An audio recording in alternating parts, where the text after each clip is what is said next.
अन्यथा ज्ञान को या भ्रांतिमान ज्ञान को ज्ञान मत समझो। ठीक ठीक ज्ञान व्यक्ति को बहुत समय लगता है तब होता है। तो यथार्थ ज्ञान प्राप्त होने के लिए दो ही साधन है, एक तो है शास्त्र और दूसरे परमात्मा के ज्ञाता। जिन्होंने को पहले से परमात्मा का ज्ञान है, उनसे जब आप सुनो कि परमात्मा कैसा है जानो, तब परमात्मा का यथार्थ ज्ञान होगा। यह गीता है, उपनिषद हैं, ब्रह्मसूत्र आदि ग्रंथ हैं, इन ग्रंथों में, भागवत आदि ग्रंथों में, रामायण आदि ग्रंथों में, इनमें सब में परमात्मा का निरूपण है, उसी का वर्णन है।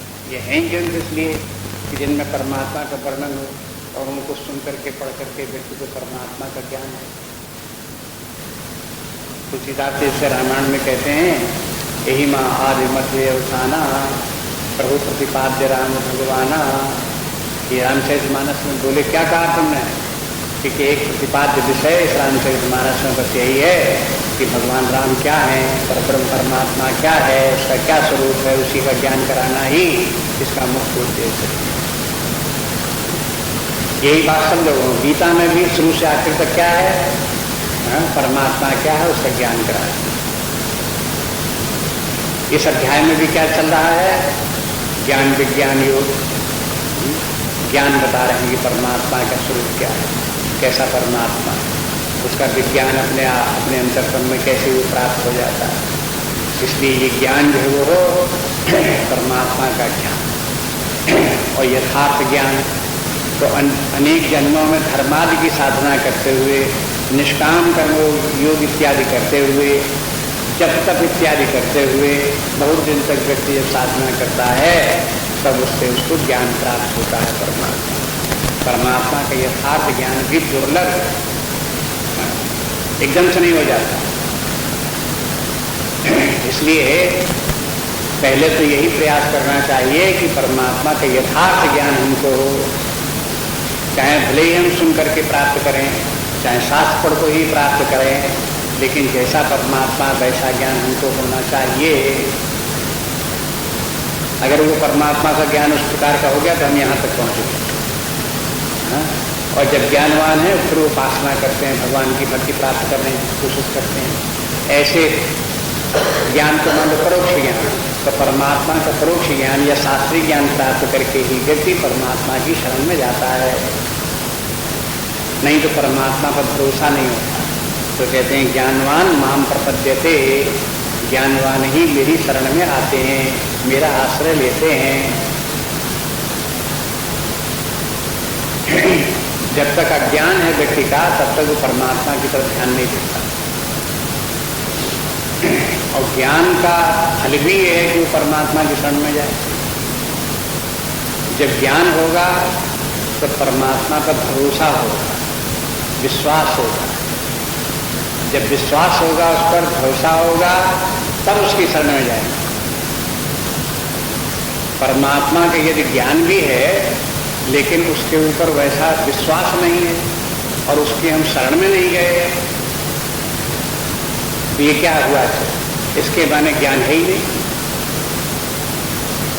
ज्ञान की परीक्षा इस बात में भी है कि हमें परमात्मा में विश्वास कितना है, और विश्वास की परीक्षा इस बात में है कि हम उसकी शरण में कितने हैं, उसके ऊपर निर्भर कितना करते हैं, उसका आश्रय हमने कितना लिया हुआ।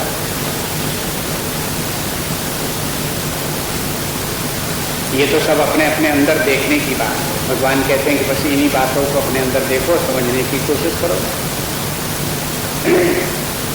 तो विभिन्न प्रकार की साधनाएं करके पहले परमात्मा का परोक्ष ज्ञान प्राप्त करो, परोक्ष ज्ञान प्राप्त करके फिर परमात्मा की शरण में जाओ। फिर ये निश्चय करो कि वैसा ही परमात्मा हमको प्राप्त हो जाए, हम उसी की शरण में हैं, वो हमारा अनुभव में बन जाए, उसी उसको साक्षात अपरोक्ष उसका ज्ञान बोध दर्शन हमको हो जाए।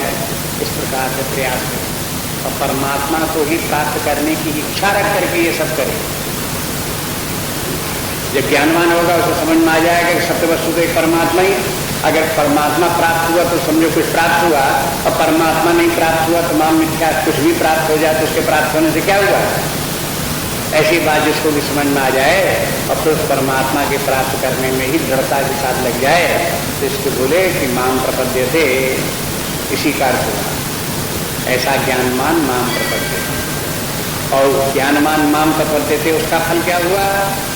अपरोक्ष ज्ञान, उसको फिर परमात्मा का दर्शन हो गया, आत्मानुभूति हो गई अपने अंतरतम में, वो परमात्मा साक्षात दिखने लगा।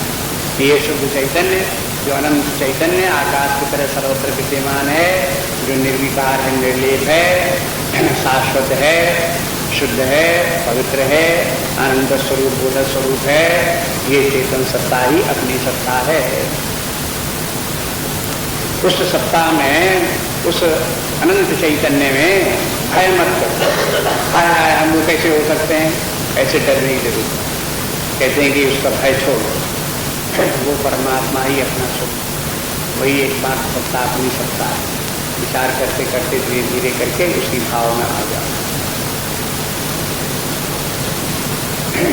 जहाँ व्यक्ति इस अवस्था को पहुँच गया कि एक ही आत्मा ही परमात्मा ही सर्वत्र और उसके अंदर कहीं कुछ नहीं है, तो फिर बोले कि चाहे इसको कहो सर्वम खर्विदम ब्रह्म, सबकी शुद्धि होगी तो वहाँ शांडिल्य ऋषि कहते हैं सर्वम खर्विदम ब्रह्म, ये सब ब्रह्म ही है, ब्रह्म के अतिरिक्त और यहाँ कुछ नहीं। जगत क्या है कि जगत कुछ नहीं, ब्रह्म का एक रूप है, ब्रह्म से भिन्न कुछ नहीं है, ये सब ब्रह्म ही है। जैसे घट को देख करके कोई कहे अरे तो ये सब मिट्टी है, इसमें और क्या है, तो किसी ने घट को मिट्टी कह दिया तो क्या तात्पर्य हुआ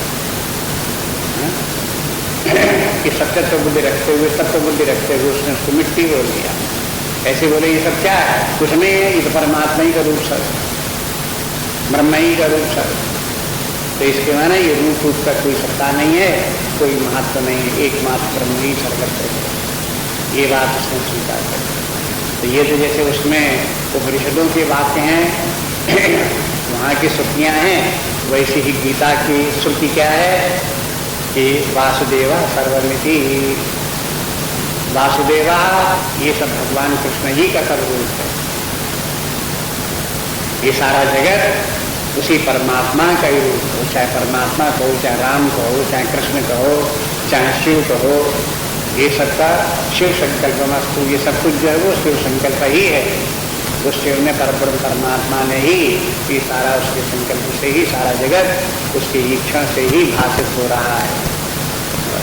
चाहे शिव का संकल्प समझो और चाहे भगवान राम का रूप समझो, चाहे भगवान कृष्ण का रूप समझो, चाहे ब्रह्म का रूप समझो, उसके अतिरिक्त और ये कुछ नहीं।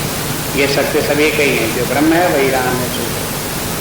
सिया राम मैं सब जग जानी, अभी कैसे जान गए? वही जो स्तुति मंत्र है उसी के अनुसार सिया राम मैं सब जग जानी, करो प्रणाम जोर जोर पानी, सारा जगह जितना सब है भगवान श्री राम स्वरूप है, वही भगवान राम ही है सर्वत्र। भगवान राम के माने क्या है? राम सच्चिदानंद दिनेशा, भगवान राम जो है सच्चिदानंद स्वरूप रखे हैं।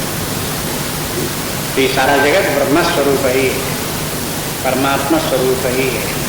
और ये रूप रूप जगत का दिखाई देता है, ये क्या है? ये सब माया है। इसी का नाम सीता है। सिया राम के माने है राम तो हो गए परब्रह्म परमात्मा और सिया हो गई, सीता जी हो गई, ये नाम रूपात्मक जगत, माया की सृष्टि जितनी है वो हो गई सीता। बस और क्या है इसमें? जहाँ कहीं आपको देखोगे अधिष्ठान रूप में तो परमात्मा है, जिसके ऊपर सब नाम रूप छाए हुए हैं, और नाम रूपों का जो विस्तार है और यही सत्य लग रहे हैं और यही हमको उपलब्ध हो रहे हैं, ये सब माया है। अब बताओ इसके अतिरिक्त दुनिया में और क्या है? और भी कुछ है? या तो आपका ध्यान जाए तो परब्रह्म परमात्मा ही सर्वत्र है। यदि परमात्मा ने अपनी माया के द्वारा जगत का रूप को धारण कर लिया तो सर्वत्र माया है, बस और तो कहीं कुछ नहीं। जहाँ इस बात को समझ में आ गई तहाँ व्यक्ति सर्वज्ञ हो गया और कुछ भी जानना उसको फिर शेष नहीं रह गया। फिर दूसरे श्लोक में भगवान ने ये प्रतिज्ञा की थी, हम लोग ज्ञान आपको बताएंगे जिसके जान लेने के बाद कुछ भी जानना शेष नहीं रह जाता, सर्वज्ञता आ जाती है। तो आप देखोगे जहाँ जिस व्यक्ति को वासुदेव सर्वमिति, ये समस्त सब कुछ जो कुछ वासुदेव में ही है, ऐसा ज्ञान जिसको उत्पन्न हो गया वो सर्वज्ञ हो गया। अब उसको जानना कुछ भी शेष नहीं रह गया। बोले ये अवस्था प्राप्त हो गई तो ये परम गति, विकास की पूर्णावस्था। परमात्मा के आगे कुछ है नहीं, परमात्मा से महान कुछ है नहीं। उस परमात्मा पद को व्यक्ति ने प्राप्त ही कर लिया तो भला इसके आगे और क्या प्राप्त करेगा। इसलिए वहां तक पहुंच करके ये बात पूरी हो गई। स महात्मा स दुर्लभा। महात्मा शब्द जो प्रयोग किया जाता है अपने गीता शास्त्र इत्यादि में शास्त्रों में, वो महात्मा परमात्मा ज्ञान प्राप्त परमात्मा भाव में स्थित व्यक्ति के लिए ही महात्मा शब्द प्रयोग करते हैं। जिसको परमात्मा का ज्ञान है, ब्रह्म ज्ञान है, ब्रह्म भाव में स्थित भी है, ब्रह्म भाव में स्थित रह करके ही जीवन जी रहा है, उसे बोलते हैं महात्मा। महात्मा कोई कपड़ों के रंगने से महात्मा नहीं बनता, कोई प्रभु की बातें करने से महात्मा नहीं बनता। महात्मा एक स्थिति विशेष है, आंतरिक स्थिति, ज्ञान की पूर्णावस्था की एक स्थिति विशेष है जब उसे महात्मा कहते हैं। 11वें अध्याय में चल करके देखेंगे कि अर्जुन भगवान को महात्मा कहता है। और देखते हैं कि संजय जो है अर्जुन को महात्मा कहते हैं।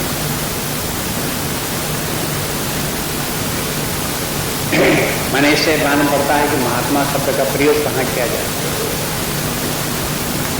है। नर नारायण दोनों जो है यही महात्मा है। नारायण भगवान जो है वो भगवान कृष्ण है, वो महात्मा है। वही भगवान का दूसरा रूप नर है, नर भी भगवान हुए, नर रूप में हुए। तो नर नारायण ये दो रूप में लीलाएं हैं। वैसे एक ही परमात्मा है जो नर है, वही नारायण है। तो नर रूप में अर्जुन है तो वो भी नारायण परमात्मा स्वरूप ही है, वो भी महात्मा है।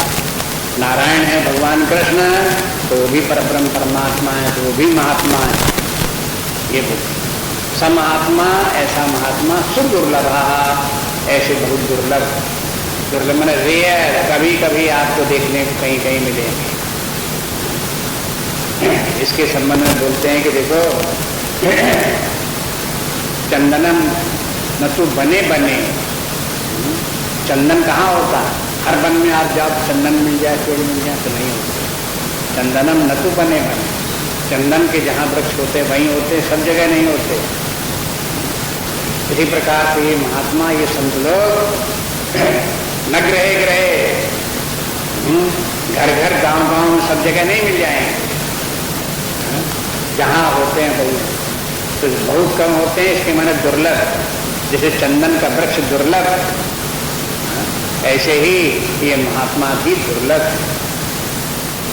और ये विकास क्रम में पूर्णता जब पहुंचते हैं तो दुर्लभता होती जाती है। ये तो आप देखते हो संसार में प्रकृति का नियम यही है कि नीचे के स्तर पर तो बहुत भीड़ भाड़ है, बहुत लोग, लेकिन जैसे जैसे ऊपर की श्रेणी में पहुंचते जाओ तैसे तैसे संख्या घटती जाती है।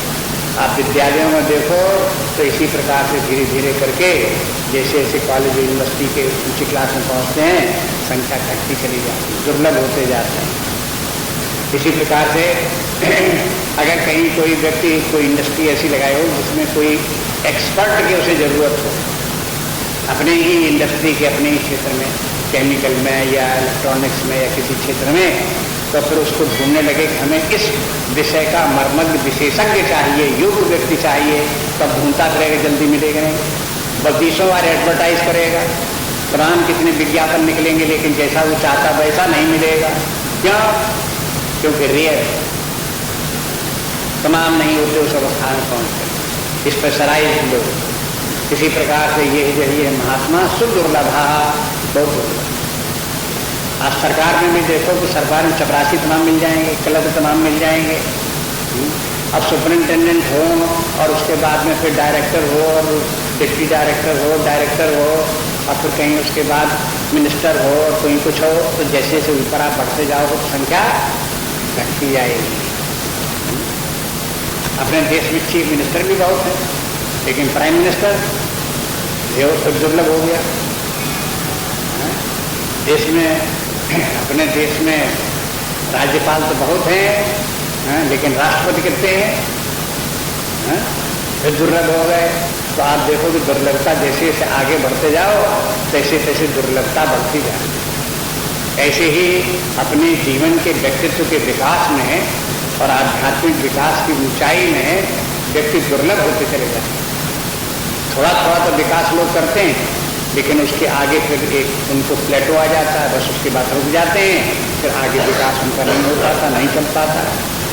बड़ी तपस्या करते हैं, बड़ा प्रयास करते हैं, तब फिर और आगे बढ़ पाते हैं, तो कहीं न कहीं उनको अटक आ जाती है। इसलिए इसी को दूर करने के लिए, इन्हीं बाधाओं को दूर करने में व्यक्ति को बहुत समय लग जाता है। इसलिए बोले कि ऐसे महात्मा बहुत दुर्लभ है। अब इसमें बीच में जो बाधाएं आती हैं वो भगवान उनका वर्णन करते हैं कि भाई अनेक जन क्यों लग जाते हैं और ऐसी दुर्लभ स्थिति प्राप्त करने में क्यों देर लगती है। तो उसके उत्तर में भगवान आगे 2 कारण बताते हैं। एक कारण तो ये बताते हैं कि देखो व्यक्तियों का इस जगत में और ये जो माया की सृष्टि है इसमें आकर्षण होता है, इनकी कामना होती है, इसके कारण से वो व्यक्ति इन्हीं में अटका रहता है और इसके पार करुणातीत होकर के जो परमात्मा है उसे प्राप्त करने की तरफ उनका ध्यान नहीं जाता। दूसरा कारण ये है कि जो परमात्मा है वो तो अव्यक्त है और ये सब व्यक्त दिखाई देता है, तो ये बड़ी अटकने की बात है। जो अव्यक्त है उसके लिए प्राप्त करने की कौन कोशिश करे, जो व्यक्त सामने दिखाई दे रहा है उसको प्राप्त करो, उसको पकड़ो, उसको देखो। ये बुद्धि इस प्रकार से बोलती है। तो बुद्धि का इस प्रकार से बोलना ये माया है। अब यहां से दोनों ही माया के स्वरूप का आगे वर्णन करते हैं।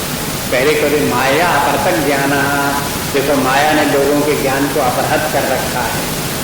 तो माया नाम नहीं लेते हैं, लेकिन आगे चल करके माया के 2 रूप हैं।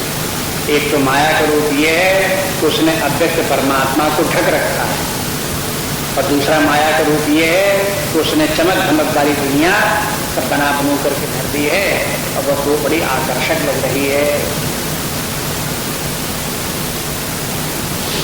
ये दोनों ही माया के कार्य हैं। चमचमी माया भी,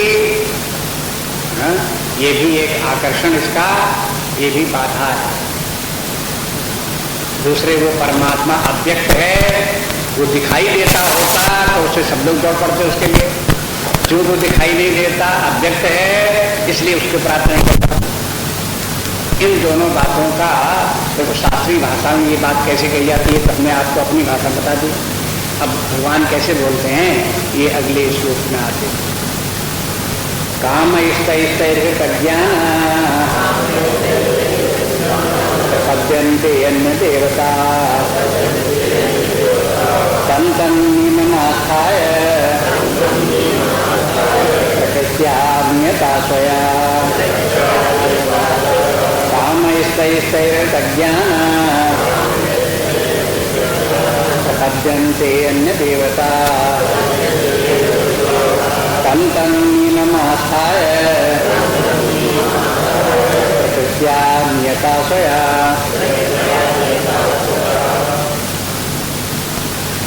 इसमें भगवान कहते हैं कि देखो लोग इस सुदुर्लभ स्थिति को प्राप्त करने में सफल नहीं होते, क्योंकि कामैस्तैर्हृत ज्ञान, जो नाना प्रकार की कामनाएं हैं वे कामनाएं उनके ज्ञान को हरण कर लेती हैं।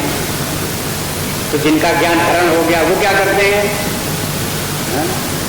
पिछले श्लोकों में बोले कि बहुनाम जन्मनामन्ते ज्ञानवान, बहुत जन्मों में ज्ञानवान होगा तो क्या करेगा? माम प्रपद्यन्ते। और अगर उसकी ज्ञान को हरण कर लिया कामनाओं ने, तो जिसका कि ज्ञान हरण हो गया वो क्या करेगा? तो वो भी कहते हैं प्रपद्यन्ते, लेकिन अन्य देवता। तो माने जो अज्ञानी लोग हैं वो तो अन्य देवताओं की पूजा करते हैं, जो लोग ज्ञानवान हैं वो परब्रह्म परमात्मा की पूजा करते हैं, उसी का भजन करते हैं। प्रपद्यन्ते दोनों स्थानों में, एक ज्ञानवान प्रपद्यन्ते है, एक अज्ञानवान प्रपद्यन्ते है। दोनों की तुलना करके देखो। तभी बताते हैं कि देखो कि जो जिनका के ज्ञान हरण हो गया है वे लोग हैं परमात्मा को उपासना नहीं करते, उसका भजन नहीं करते, बल्कि अन्य देवताओं की उपासना करते हैं। अब ये सब बात अपने जो अपने शास्त्र हैं उनकी जो शैली है उस ढंग से ये बात कही, क्योंकि बार बार कहते आ रहे हैं आपको कि देखो ये कामनाएं जो है ये है, जैसे निष्काम कर्मयोग करो, कामनाओं का त्याग करो। तो कामनाएं क्या करती हैं व्यक्ति की?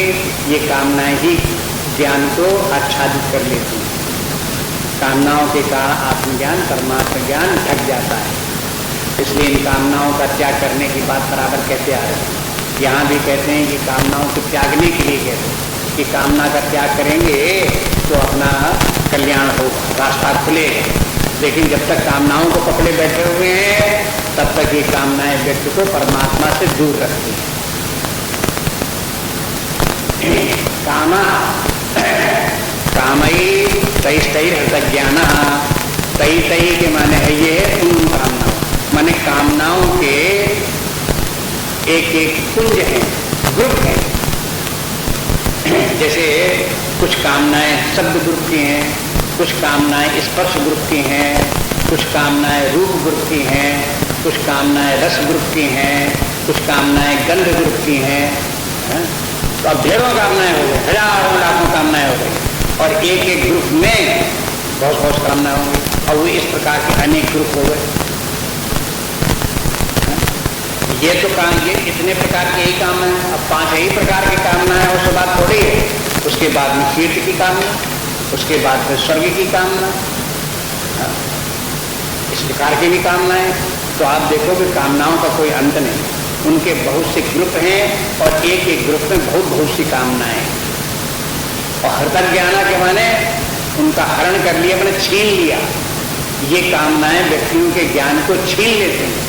कैसे छीन लेते हैं? जैसे कोई डाकू मिल जाए, अगर घर में डाकू आ जाए तो क्या करेगा? जो कुछ पैसा लगता है सब छीन ले जाए। अगर रास्ते में इसी प्रकार से कोई डाकू मिल जाए तो सब सामान अमान छीन लेगा। तो जैसे ये डाकू चोर लोग सब, और ये फिर कई लोग रहते हैं, मैंने एक ही अकेले ही काम थोड़ी करता है। अगर मान लो रास्ते में राहगीर भी आपको मिल जाए तो अकेले नहीं मिलेगा, तो अकेला हो आपको छीन नहीं सकता। वो उसके साथ भी, चाहे वो अकेला हो तो भी आगे पीछे थोड़ी दूर पर 10-5 खड़े होंगे, 2-4 खड़े होंगे, कि जब ये छीनेगा तो दूसरे को दे देगा और दूसरा लेकर के भागेगा। अगर उस आदमी को पकड़ोगे तो उसके पास कुछ मिलेगा नहीं। ऐसी युक्तियां करके ग्रुप बनाते हैं, या घेरेंगे चारों तरफ से, कई लोग घेर लेंगे, कोई हाथ पकड़ लेगा, कोई पैर पकड़ लेगा, कोई बांध देगा, कोई छीन लेगा। इस प्रकार से कई लोग करेंगे। तो जैसे इनके ग्रुप होते हैं और ये पैसा रुपया धन संपत्ति ये सब छीनते हैं, इसी प्रकार से कामनाओं को भी आप डाकू समझो। तीसरे अध्याय में बोला है कि देखो ये सबके साथ डाकू की तरह से हैं, चोरों की तरह से हैं। ये सब जो है वो छीन ले जाते हैं। ये जब छीनते हैं, जो कामना रूपी जो डाकू हैं, ये क्या छीनते हैं?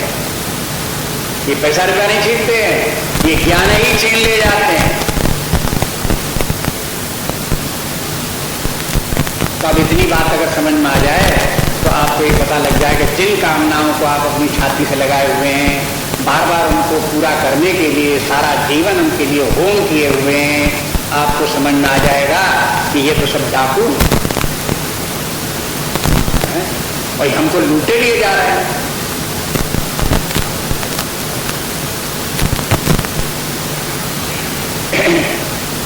तो देखो कितना अंतर हो गया। शास्त्र की बात को समझो तो हम कहाँ तक क्या समझते हैं और शास्त्र क्या कहता है, तो आंखें खुल जाती हैं। कहते हैं शास्त्र इसीलिए जब सुनो पढ़ो तो आंखें खुल जाती हैं, कहाँ हम भटक गए, कहाँ हम क्या कर रहे हैं, और वास्तव में जीवन का सही रास्ता क्या है, जीवन का वास्तव सही स्वरूप क्या है, वो सब समझ में आने लगता है। इतनी में आप बात देखो कि कामस्तैर्हृतज्ञाना हृतज्ञाना, बस ये सब लोग परब्रह्म परमात्मा को प्राप्त करके महात्मा नहीं बन जाते, परमात्मा पद को सब लोग नहीं प्राप्त कर लेते, क्योंकि बीच में उनकी रास्ते में बाधा डालने वाले काम हैं। और ये काम बहुत से हैं, कामा बहुत बहुवचन में है, अनेक ग्रुपों में अनेक प्रकार की कामना। एक कामना पूरी होगी तो दूसरी आ जाएगी, दूसरी पूरी होगी तीसरी आ जाएगी। सारी जिंदगी किसी ने अगर 60-70 वर्ष का जीवन जिया हो तो थोड़ा किसी दिन बैठ के कैलकुलेट करे कि बचपन से लेकर के अब तक कितने प्रकार की कामनाएं आई और कितनी कामनाएं आई, उनकी एक लिस्ट बना करके आप देखो। हजारों लाखों की लिस्ट हो जाएगी, एग्जॉस्ट नहीं होगी, पूरी नहीं बैठेगी आप। और फिर आप देखोगे अब इस उम्र में अब तो खत्म हो गई होंगी, जब जीवन खत्म होने को आ गया तो कामनाएं खत्म हो गई होंगी ना, फिर भी विद्यमान। ये क्या मामला है? इसके माने कामनाएं कितनी है? अब गणना करके देख लो। इसीलिए बोले कि अब इस बात को समझाने के लिए भगवान ने तो बोला इतना कि काम तक ज्ञान, वे समस्त कामनाएं व्यक्ति के ज्ञान का हरण करती रहती हैं। और इसके पीछे कहने का मतलब भगवान का ये है कि ऐसी ही कामनाओं को त्याग देना चाहिए। अगर आप परमात्मा को प्राप्त करना चाहते हो तो कामनाओं को त्यागो। ये सब इनकी सब कामनाओं का त्याग करो, इनकी सब कामनाओं का त्याग करो, इसकी कामनाओं को त्याग करो, इन सब कामनाओं का त्याग करो। यश कीर्ति का भी त्याग करो, स्वर्ग की कामना का त्याग करो, भौतिक सुख की कामना का त्याग करो, नाना प्रकार के विषयों की सुख की कामना का त्याग करो, शारीरिक सुख की कामना का त्याग करो, मानसिक सुख की कामना का त्याग करो, भौतिक सुख की कामना का त्याग करो। इन सब की नाना प्रकार की कामनाएं, सात कामनाओं को त्याग। जब जितनी की इसमें जितनी की भौतिक कामनाएं हैं, उस सब भौतिक कामना को छोड़ करके परमात्मा की कामना रखो कि केवल एक परमात्मा चाहिए, बस और कुछ नहीं। ये भगवान कहना चाहते हैं। अब कहते हैं कि ये कामना जब व्यक्ति के प्रबल होती हैं और व्यक्ति का ज्ञान हरण हो जाता है तो कहते हैं प्रपद्यन्ते, वो भी जैसे उधर कह दिया था माम प्रपद्यन्ते, भगवान का की शरण में जाता है, तब बोले कि प्रपद्यन्ते अन्य देवता। तो अब ये लोग जो है, ये भौतिकवादी लोग, लौकिक लोग अन्य देवताओं की पूजा करते रहते हैं, उन्हीं के शरण में जाते हैं, उन्हीं के चरण पकड़ते हैं। इसका तात्पर्य क्या है? ये देवताओं की शरण में जाना, ये तो अपनी शास्त्रीय भाषा है, पौराणिक भाषा समझ लो। वैसे आप ये समझ लो, अगर मान लो किसी व्यक्ति को धन की जरूरत होगी तो क्या करेगा? लक्ष्मी देवी की पूजा करेगा कि नहीं करेगा? तो यहाँ लक्ष्मी देवी की पूजा करने के माने नहीं कि उसने घर में अपने कमरे में लक्ष्मी जी का चित्र टांग लिया और आरती कर दी और बैठा हुआ, बस ऐसी पूजा थोड़ी करता है। वो लक्ष्मी जी की पूजा करने के लिए शहर में दुकान तलाश करेगा, किराए पे लेगा, सामान ला करके उसमें रखेगा, उनको बेचेगा, खरीदेगा, बेचेगा, खरीदेगा। ये सब क्या कर रहा है? ये लक्ष्मी जी की सेवा में लगा, उन्हीं की शरण में गया। सब समय अपना किसमें लगा रहा है? शक्ति कहाँ खर्च कर रहा है कि जिससे कि और धन मल्टीप्लाई हो, और आ जाए, और आ जाए, और आ जाए। तो अब भौतिक भाषा में तो कह सकते हो कि वो धन के पीछे, धन की कामना के पीछे पड़ा हुआ है और धन अर्जित कर रहा है। लेकिन पौराणिक भाषा में बोलेंगे कि धन मान लो एक देवता है, लक्ष्मी, उस लक्ष्मी के लिए उसकी पूजा कर रहे हैं। ये देवता शब्द का प्रयोग इसलिए करना पड़ा कि परमात्मा परम देव है। देवता शब्द का भी ध्यान रखो। सब देवता का माने कोई आकृति मनुष्य जैसी कोई आकृति किसी की वो देवता नहीं है। द्योतनाथ देवा, जिससे द्योतन होता है, प्रकाशित होता है, जिसमें प्रकाशवान शक्तियां हैं, उसको देवता कहते हैं। तो संस्कृत में देवता शब्द का जो वास्तविक अर्थ है वो अर्थ बुद्धि में आना चाहिए। जब देवता हम जैसे पृथ्वी देवता, तो पृथ्वी देवता के माने पृथ्वी में वो शक्ति जो कि सबको धारण किए हुए है, पृथ्वी की वो शक्ति जिससे कि पेड़ पौधे इत्यादि उत्पन्न होते हैं, अन्न की उत्पत्ति होती है, वनस्पतियों की उत्पत्ति होती है, उत्पादक शक्ति उसमें है। धारण करने की शक्ति पृथ्वी में और उत्पादकता की शक्ति जो है वो पृथ्वी देवता है। अगर पृथ्वी देवता की कोई पूजा करेगा तो क्या करेगा?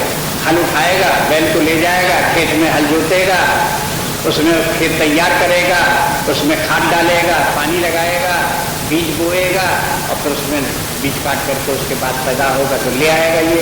अब ये क्या कर रहा है ये व्यक्ति? पृथ्वी देवता की शरण में गया है, उसकी पूजा कर रहा है।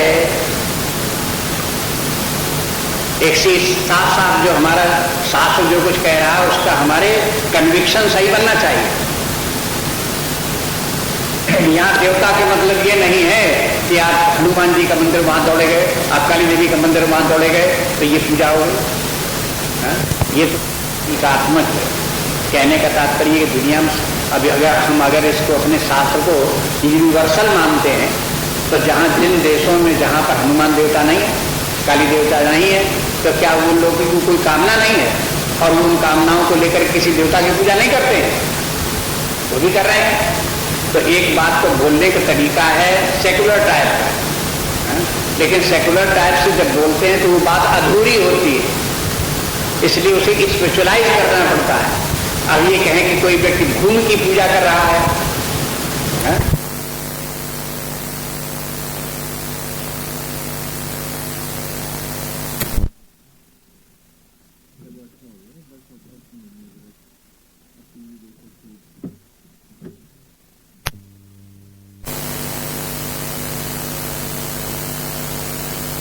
उपजाऊ भूमि है, वहां पर गल्ला बोता है, काटता है, क्योंकि वहां पर पृथ्वी देवता की वो पूजा कर रहा है, जो उत्पादक शक्ति है उसकी पूजा कर रहा है, वो भूमि की पूजा नहीं कर रहा है। इसलिए दोनों में अंतर भी देखो। आपको सिंगल बात यह है कि किसान भूमि की पूजा कर रहा है, सीधी भूमि। देवता कहां से आ गया? देवता नहीं बोलोगे तो उसकी उत्पादकता शक्ति को आप कैसे बताओगे?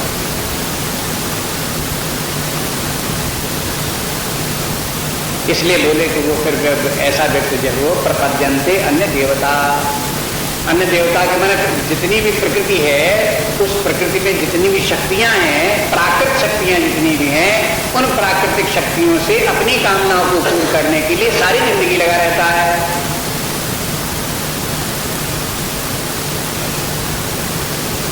और वहां पर फिर कहते हैं भगवान क्या करता है? तम तम नियमम आस्थाय, और वहां वो जो है वो उन नियमों के अनुसार, जैसे जिस देवता की पूजा जैसी होती है उसको उसी प्रकार से पूजा करता है। उनका नियम अलग अलग है, सब देवताओं की पूजा करने का नियम अलग अलग है। इसलिए अनेक देवता हैं और उन देवता की पूजा करने वाले व्यक्ति भी अनेक हैं, और वे लोग जब पूजा करते हैं तो अपने अपने ढंग से पूजा करते हैं। जैसे किसान अगर पृथ्वी देवता की पूजा करेगा तो अपने ढंग से करेगा, उसमें हल चलाएगा, उसमें खाद डालेगा, उसमें पानी डालेगा, तो उसकी पूजा का एक तरीका है। दुकानदार जो है वो दुकान चलाएगा, वहां पर धन अर्जित करने के लिए, पैसा कमाने के लिए करेगा, तो वहां भी एक देवता की पूजा, लक्ष्मी देवता की वहां भी पूजा कर रहा है। लेकिन वहां पूजा में किसान हल नहीं चला रहा है, वहां पानी नहीं डाल रहा है, वहां खाद नहीं डाल रहा है, वहां क्या कर रहा है? वो जो बिक्री का सामान है वो खरीद के ला करके इकट्ठा कर रहा है और साफ करके सजा के चमका के धर रहा है। यहां पर उसकी पूजा का तरीका बदल गया। अगर कोई चाहता है, विद्वत्ता चाहता है, कीर्ति चाहता है कि हम बड़े विद्वान हैं, सब लोग हमारी विद्वत्ता की धाक माने, कीर्ति माने, तो क्या करेगा? उसको सरस्वती देवता की पूजा करनी पड़ेगी। और सरस्वती देवता की पूजा दूसरी तरह को दुकान खोलने से थोड़ी चलेगी सरस्वती की पूजा, या हल चलाने से सरस्वती की पूजा थोड़ी हो जाएगी। अब तो लो, ग्रंथों को लो, उनको पढ़ो, भाषा सीखो, भाषा के एक एक शब्द की व्याख्या करो, उसमें व्याकरण सीखो, उसमें जिस विषय का जो ज्ञान आपको प्राप्त करना है उस विषय का ज्ञान प्राप्त करने के लिए उस प्रकार के ग्रंथों को लो, लिखो, याद करो, रटो। हाँ, अब इसकी पूजा दूसरे प्रकार के हो गए। लेकिन ये सब भौतिक देवता है। सरस्वती देवता भौतिक देवता है, लक्ष्मी देवता भौतिक देवता है, पृथ्वी देवता भौतिक देवता है, ये सभी जितने भी देवता हैं सब भौतिक देवता है। और ये भौतिक कामनाओं की पूर्ति करने के लिए हैं। और जब तक आप इन देवताओं की पूजा करते रहेंगे, आपकी भौतिक कामनाएं रहेंगी, तब तक आपका ध्यान परमात्मा कहाँ जाने वाला है? आप अपने आप सोच लो। आपके मन बुद्धि को कभी फुर्सत मिलेगी कि हम परमात्मा को जानने की कोशिश करें, उसे प्राप्त करने की कोशिश करें? वही नहीं करते।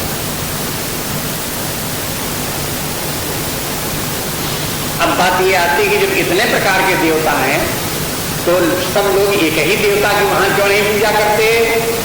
कोई लक्ष्मी की कर रहा है, कोई सरस्वती की कर रहा है, कोई किसी की कर रहा है, कोई किसी कर रहा है, ये क्या मामला है? तो भगवान बोले प्रकृत्या नियता सोया। हर व्यक्ति अपनी अपनी प्रकृति के द्वारा नियत है और वो उसी प्रकार के देवता की पूजा करता है। ऐसा भौतिकवादी जितने भी लोग हैं, भौतिक कामनाएं उनकी हैं, लेकिन सबकी प्रकृति अलग अलग है, स्वभाव अलग अलग है, नेचर अलग अलग है। कोई धन चाहता है, कोई यश चाहता है, कोई ज्ञान चाहता है, कोई यश कीर्ति चाहता है, कोई विद्या चाहता है। अभी सब लोगों की अलग अलग चाहना है, कामनाएं अलग अलग प्रकार की हैं, क्योंकि व्यक्तियों की रुचियां भिन्न भिन्न प्रकार की। रुचियां भिन्न भिन्न प्रकार की क्यों हैं? क्योंकि व्यक्तियों की प्रकृतियां भिन्न भिन्न प्रकार की। एक तमोगुणी व्यक्ति होगा तो उसकी कामना भिन्न प्रकार की होगी। जैसे तमोगुणी होगा वो उसी प्रकार की पूजा करेगा, वो उसी प्रकार के भौतिक उपलब्धियां प्राप्त करने की कोशिश करेगा। तमोगुणी व्यक्ति वो सोचेगा चोरी करके डाका डालने से पैसा मिल जाए, उसी में खाओ पियो सोते रहो, तुम मौज करो। तमोगुणी स्वभाव हो तो इसी देवता की पूजा करेगा। अगर रजोगुणी स्वभाव का व्यक्ति हुआ तो और धन संपत्ति लाओ, और विषय भोग तैयार करो, और बड़ा मकान बनवाओ, और बढ़िया फर्नीचर लगाओ, और बढ़िया खाना लाओ, और नए प्रकार का सामान लाओ, और नए बस यही करता रहेगा।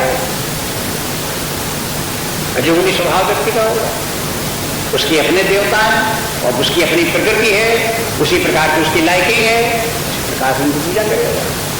अगर कोई सत्वगुणी स्वभाव का व्यक्ति हो गया तो फिर उसकी लायकी डिफरेंट टाइप की हो गई।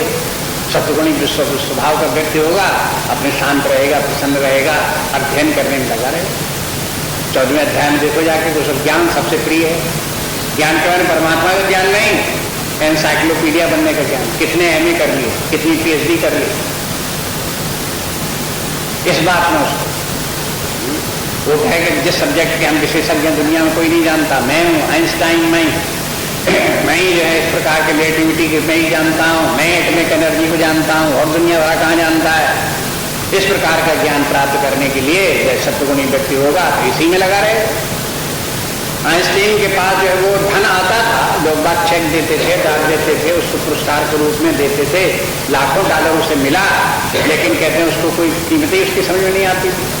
बहुत बार तो ऐसा हुआ कि सैकड़ों से किताब में धरी रहेगी, उसने बैंक में जमा तक नहीं की, उसे दिए किसी ने ले भी ली, लेकिन अब उस डॉलर की उसमें कोई उसको रुचि नहीं है, उसका संग्रह नहीं करता, उसका उपयोग नहीं करता, उसका कहीं कोई मकान बना हुआ है तो मकान नहीं बना रहा है, उसके लिए कोई खाने पीने की सामग्री कपड़े क्या करे तो वो नहीं कर रहा है। जैसे कुछ बिना धुले सुले जैसे कपड़े हैं तैसे अपने पहने हुए हैं, उनमें कहीं उसकी कोई रुचि नहीं है। लेकिन रुचि कहाँ है? एटॉमिक एनर्जी क्या है, उसके परमाणु किस प्रकार के हैं, न्यूक्लियस क्या है, उसको कैसे वो एक दूसरे के चारों तरफ घूमते हैं, प्रोटॉन क्या है, इलेक्ट्रॉन क्या है, बस ये उसके दिमाग में घूम रहे। क्यों? प्रकृत्यान्यता सोया, वो अपनी प्रकृति से उसी दिशा में भागा चला जा रहा है।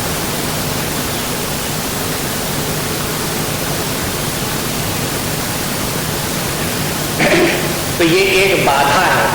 ये इसलिए कहने के लिए दुनिया सब दुनिया यही कर रही है। अपने जो पौराणिक भाषा में है, इसी को फिर कहने के लिए एक प्रकार से साधारण गैर पढ़े लिखे लोगों के बीच में इसको सिंप्लीफाई कर लेते हैं। कहते हैं भाई देखो, लक्ष्मी जी की पूजा करो, सरस्वती की पूजा करो, काली देवी की पूजा करो, चखई बाबा की पूजा करो, लेकिन जिसकी भी पूजा करोगे उसकी पूजा करने के लिए जो फूल चढ़ाए जाएंगे भिन्न प्रकार के होंगे, जो अक्षय चढ़ाए जाएंगे भिन्न प्रकार के होंगे, रोली लगाई जाएगी भिन्न प्रकार की होगी, जो उनको सेक्रीफाइस दे दिया जाएगा, बलि चढ़ाई जाएगी, वो अलग अलग प्रकार की होगी। अगर कहीं कोई जखई बाबा की पूजा करेगा तो सूअर की बलि चढ़ानी पड़ेगी। काली देवी की पूजा करोगे तो बकरी की बलि चढ़ानी पड़ेगी। अब देखो सबकी पूजा का सामान अलग अलग। सरस्वती की पूजा करोगे तो न सूअर की जरूरत न बकरी की जरूरत। अब वहां पर सरस्वती की पूजा करने के लिए क्या करना पड़ेगा? कि वहां अपना पैसा जो है वो सब किताबों को खरीदने में लगाना पड़ेगा। बस उसी को होमो, पुस्तकें खरीदो। तो इस प्रकार से आप देखोगे कि सबकी पूजा भिन्न भिन्न प्रकार की। अगर किसी पंडित को बुलाओ तो कि आज जो है सरस्वती पूजन है, सरस्वती पूजन करवा दो, तो आएगा, सरस्वती जी के चित्र रखेगा और फिर उसका पूजन कराएगा। अब वो कहेगा सरस्वती में लाल फूल नहीं चढ़ता है, फिर क्या होता है कि सफेद फूल लाओ तो चढ़ेगा। लक्ष्मी जी की पूजन करने के बैठे तब कहने लगे लक्ष्मी जी की पूजन करने के लिए फूल लगेगा, तो कौन फूल लाना, कि सफेद फूल नहीं लगेगा, लाल फूल लाओ। ये बदल क्यों गए? देखो ये तो प्रतीकात्मक है कि जितने जिस प्रकार के देवता हैं, अब सरस्वती सत्वगुण की है इसलिए सफेद फूल चाहिए है, और लक्ष्मी जी जो रजोगुणी है इसलिए उनको लाल फूल चाहिए। तो ये सब प्रतीक हैं, फूलों का कोई महत्व नहीं, चाहे लाल हो चाहे सफेद हो, लेकिन वो सब प्रतीक हैं कि सबकी पूजा भिन्न भिन्न प्रकार से होगी, वो बताने के लिए है। इसी प्रकार समाज में जितने भी लोग अपने अपने कार्यों में कामनाओं को पूर्ण करने में लगे हुए हैं, वे सब चाहे जानते हो न जानते हो देवता की पूजा में लगे हुए हैं, क्योंकि बिना देवता की पूजा किए उनकी कामना पूरी नहीं होगी। अगर किसी की कामना कभी कोई पूरी हुई है तो वो देवता की पूजा से ही हुई है, क्योंकि कामना के लिए कोई प्रोडक्शन चाहिए, उपलब्धि चाहिए, तब कामना की पूर्ति होगी। जो उपलब्धि होगी वो देवता के बल से होगी। पृथ्वी में अगर देवता है तो वही हमको अन्न देगा, इसलिए वो जो प्रोडक्टिविटी है वो देवता है, वहां साफ साफ दिखाई देता है। इस बात को ध्यान में रख करके भगवान बताते हैं कि देखो इस संसार के सारे संसार की रीति इस प्रकार की है कि सबकी अपनी अपनी नाना प्रकार की कामनाएं हैं और अपनी अपनी कामनाओं को पूरा करने के लिए अपने अपने ढंग से लगे हुए हैं। ऐसा समझ लो कि अपने अपने क्षेत्र में अपने अपने ढंग से वहां अपनी कामनाओं को पूरा करने के लिए, जो काम्य पदार्थ हैं उनको अर्जित करने के लिए, जहां उनका प्रोडक्शन होता है, जहां उत्पत्ति होती है, तहां उसे निकालने के लिए, प्राप्त करने के लिए जुटे हुए हैं और उनके भोग में लगे हुए हैं। बस इससे उनको फुर्सत नहीं है, इसलिए परमात्मा को प्राप्त नहीं कर पाते। आगे की बात करें।